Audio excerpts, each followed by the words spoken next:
Hello everyone, welcome to our channel optimal study.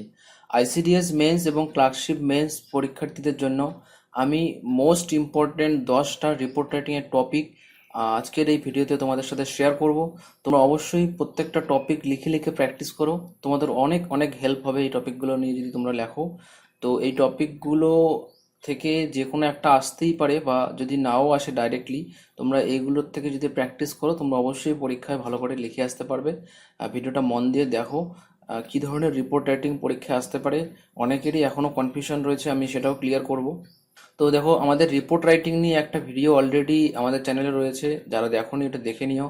3 ধরনের report writing হয়। একটা হচ্ছে ইনসিডেন্টাল রিপোর্ট, মানে কোথাও একটা কোনো ইনসিডেন্ট হলো, কোথাও একটা বাস দুর্ঘটনা হলো বা ট্রেন দুর্ঘটনা হলো, তো এই ধরনের যে অ্যাক্সিডেন্টগুলো হয়, এই ধরনের ঘটনাগুলোকে আমরা ইনসিডেন্টাল রিপোর্ট বলি। যেগুলো আমরা এইভাবে নিউজ পেপারে দেখতে পাই যে এতজন লোক মারা গেল, এতজন আহত হলো, রেস্কিউ টিম এসে পৌঁছে গেছে, এতজন সিরিয়াসলি ইনজিওর্ড রয়েছে। তো এগুলো ইত্যাদি ধরনের যে ঘটনাগুলো হয়, তো সেগুলো হচ্ছে অ্যাক্সিডেন্টাল রিপোর্ট বলা হয়। এগুলোতে মেনলি কিন্তু তোমাদের পয়েন্ট অবশ্যই দেওয়া থাকে যে এতজন মারা গেছে, এইভাবে দুর্ঘটনাটা ঘটলো, রেস্কিউ অপারেশন চলছে। তো এগুলোর তোমাদের পয়েন্ট দেওয়া থাকে এবং সেই ধাঁচে তোমরা এগুলোকে লেখো। তো সেই ডিটেলস আমি বেশি যাচ্ছি না, আমি মেন টপিকগুলো আলোচনা করব। তো এই ধরনের অ্যাক্সিডেন্টাল রিপোর্ট, এখানে তোমাদের কোনো ইম্পর্টেন্ট দেওয়ার কিছু নেই, যে কোনো পয়েন্ট দিতে পারে, তোমাদের যে কোনো ধরনের ইনফরমেশন থেকে তোমাদের একটা সাজিয়ে রিপোর্ট লিখতে হতে পারে। এগুলো হচ্ছে ইনসিডেন্টাল রিপোর্ট।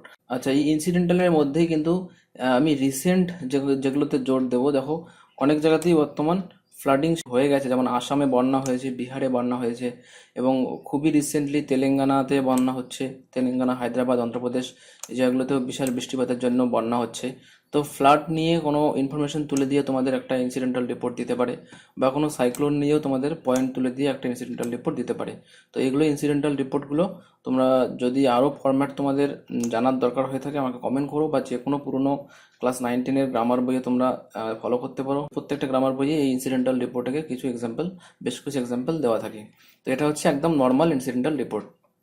আর এক ধরনের যেটা হয় সেটা হচ্ছে বিভিন্ন ক্যাম্প বা কোনো একটা প্রোগ্রাম অনুষ্ঠিত হয়েছে বা হবে, এই ধরনের কোনো ব্যাপারে তোমাদের একটা রিপোর্ট রাইটিং লিখতে বলে। যে একটা ব্লাড ডোনেশন ক্যাম্প হয়ে গেল, সেই বিষয়ে তোমাদের একটা রিপোর্ট রাইটিং লিখতে বললো, অথবা free health check up programme একটা হলো, সে বিষয়ে একটা তোমাদের রিপোর্ট লিখতে বললো, অথবা ভ্যাকসিনেশন কোনো একটা প্রোগ্রাম হলো, এখন কোভিড-19 চলছে, তো ভ্যাকসিনেশন দিতেই পারে, কোনো একটা ভ্যাকসিনেশন প্রোগ্রাম অনুষ্ঠিত হবে, সেই বিষয়ে তোমাদের একটা রিপোর্ট রাইটিং লিখতে বললো। তো এগুলোর বেশ কিছু এক্সাম্পল গ্রামার বইয়ে তোমরা পেয়ে যাবে। তো এগুলোর কোনো ইম্পর্টেন্ট কিছু দেওয়ার নেই, এগুলো প্রত্যেকটা টাইপেরই একটা করে তোমরা দেখে যাবে কী ধরনের ধাঁচে লেখা হয়। তাহলে একটা বললাম ইনসিডেন্টাল, একটা এই ধরনের প্রোগ্রাম রিলেটেড, আর লাস্ট যেটা সেটা হচ্ছে কারেন্ট টপিকের উপর তোমাকে প্রতিবেদন বা ইনভেস্টিগেশন টাইপের রিপোর্ট লিখতে দিতে পারে। এটা হচ্ছে খুব ইম্পর্টেন্ট, এবং বেশিরভাগ এক্সামে কিন্তু এই ধরনেরই দিয়ে থাকে। তো তোমাদের এই টপিকটা একটু ভালো করে দেখতে হবে, এবং এই টপিকটা লেখার ধরনটাও কিন্তু একটু আলাদা হয়। তো এইখানে যদি তোমরা ফরম্যাটে ভুল করে আসো তাহলে কিন্তু নাম্বার পাবে না। খুব ক্লিয়ারলি বলছি, ফরম্যাটে ভুল করবে না। কোনটা প্রতিবেদন আর কোনটা ইনসিডেন্টাল রিপোর্ট, কোনটা প্রোগ্রামের জন্য লিখতে বলছে, একটু আইডেন্টিফাই করে সেই ধাঁচে তোমাদেরকে লিখতে হবে।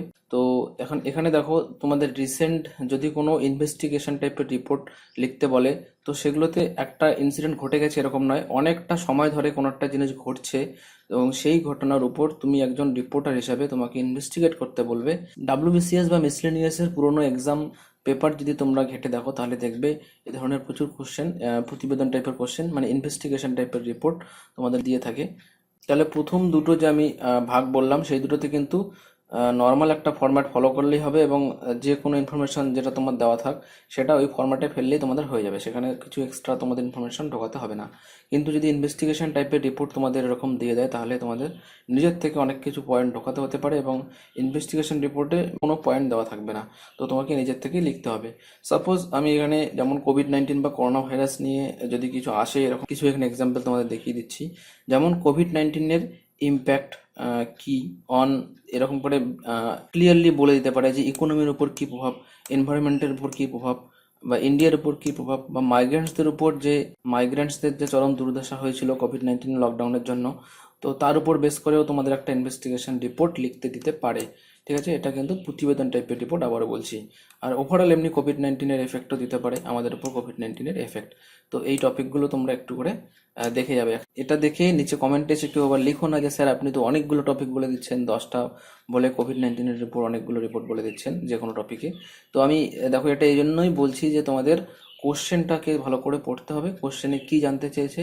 এটা টপিকটা আমি যদি কোভিড-19 আমি এখানে একটাই কনসিডার করেছি, কিন্তু কোভিড-19 উপর কি নিয়ে তোমাকে রিপোর্ট লিখতে বলেছে সেটা তোমাকে কিন্তু অবশ্যই ভালো করে দেখতে হবে।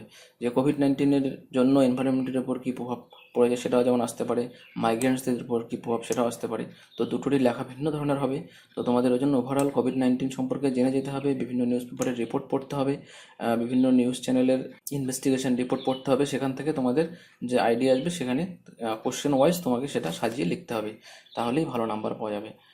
এটা হচ্ছে কোভিড-19 উপর বললাম। নেক্সট হচ্ছে রিসেন্টলি অনেক ফরেস্ট ফায়ার ইনসিডেন্ট হয়ে গেছে, অ্যামাজন ফরেস্ট ফায়ার, অস্ট্রেলিয়ার যে ফরেস্ট ফায়ার হয়েছিল, অথবা এই রিলেটেড, পরিবেশ রিলেটেড বা পলিউশন রিলেটেড যে কোনো টপিক তোমাদের দিয়ে দিতে পারে।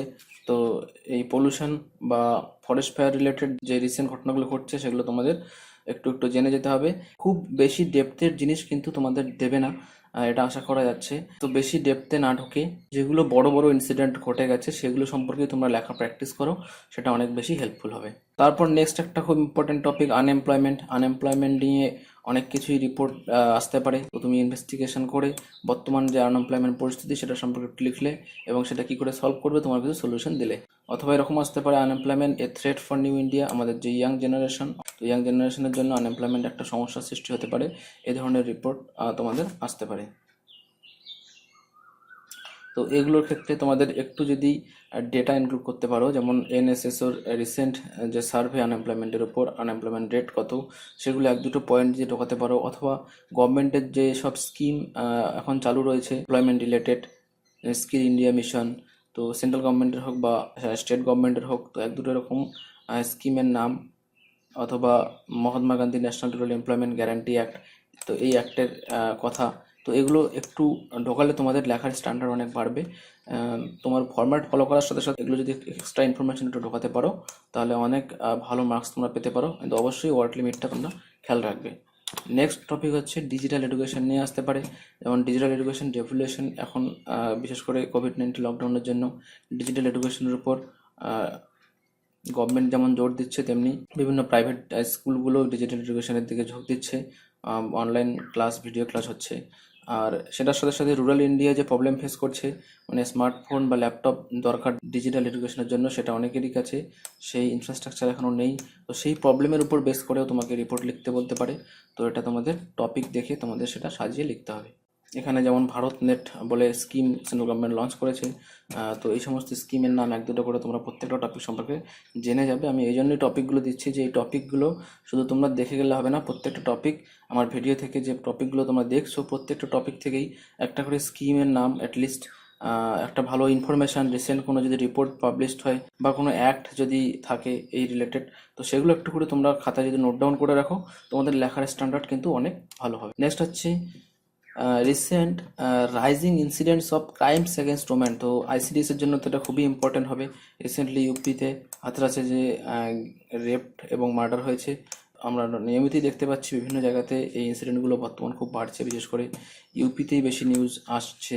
তো এই রিপোর্টিংয়ের উপর, এই ঘটনাগুলোর উপর তোমাদের একটা ইনভেস্টিগেশন টাইপের রিপোর্ট কিন্তু লিখতে দিতে পারে, যে তোমার বিভিন্নভাবে আসতে পারে যে তোমার কেন বাড়ছে বা এর সলিউশন কি। তো এই ধরনের যেরকম অ্যাঙ্গেলে কোশ্চেনটা করবে, রিপোর্ট রাইটিংটা করবে, সেই হিসেবে তোমাদের লিখতে হবে। আর ওভারঅল যদি এরকম বলে rising incidents of crimes against women's, তো সেখানে তোমাদের কারণ দিতে হবে একটু, এই ইনসিডেন্টসের কারণ কি কি হতে পারে, তারপরে তোমাদের একটু সলিউশন প্রোভাইড করতে হবে।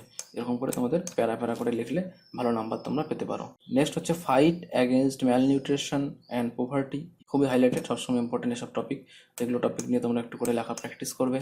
ম্যালনিউট্রিশন নিয়ে যেমন তোমরা ইন্দ্রধনুষ স্কিমের নাম করতে পারো, এবং পোভার্টি বা বিপিএল লাইন নির্ধারণের জন্য যে বিভিন্ন কমিটির রিপোর্টগুলো দিয়েছে এবং সেই বেসিসে পোভার্টি রেট কত ইন্ডিয়ায়, সেগুলো তোমরা এখানে প্রোভাইড করতে পারো তোমাদের লেখার স্ট্যান্ডার্ড বাড়ানোর জন্য।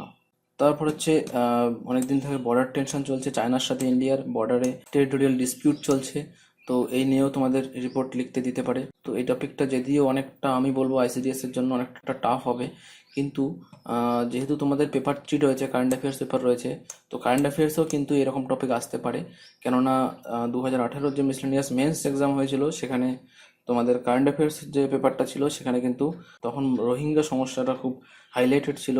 রোহিঙ্গারা যে মায়ানমার থেকে বাংলাদেশে যাচ্ছিল ওই সময়টা, তো ওটা খুব হাইলাইটেড নিউজ ছিল। এবং সেখানে একটা ব্রড কোশ্চেন 15 নম্বর, সম্ভবত 15 কি 20 নম্বরের কোশ্চেন একটা দিয়েছিল, যে রোহিঙ্গা সমস্যা নিয়ে তোমার মতামত, একটা বড় কোশ্চেন কারেন্ট অ্যাফেয়ার্সে দিয়েছিল। তো সেজন্য এই এই টপিকগুলো তোমাদের এখানে আমি এই টপিকটা আমি এখানে দিয়েছি। তো একটু ইনফরমেশন যদি তোমাদের না জানা থাকে যে কোন বর্ডার নিয়ে ইস্যু হচ্ছে, কেন ইস্যুটা হচ্ছে, তো একটু ইনফরমেশন জানা না থাকলে কিন্তু যদি কারেন্ট অ্যাফেয়ার্স পেপার মানে পেপার 3-তে বড় কোশ্চেন দিয়ে থাকে তো তোমরা সেটাকে ভালো করে উপস্থাপন করতে পারবে না, লিখতে পারবে না। তো অবশ্যই তোমাদের এই জিনিসগুলো একটু জেনে যেতে হবে। তো এই গেল ফ্রেন্ডস 10টা টপিক আমি এখানে মোটামুটি বলে দিলাম। প্রত্যেকদিন লিখে লিখে প্র্যাকটিস করো। শেষ করছি, বাই।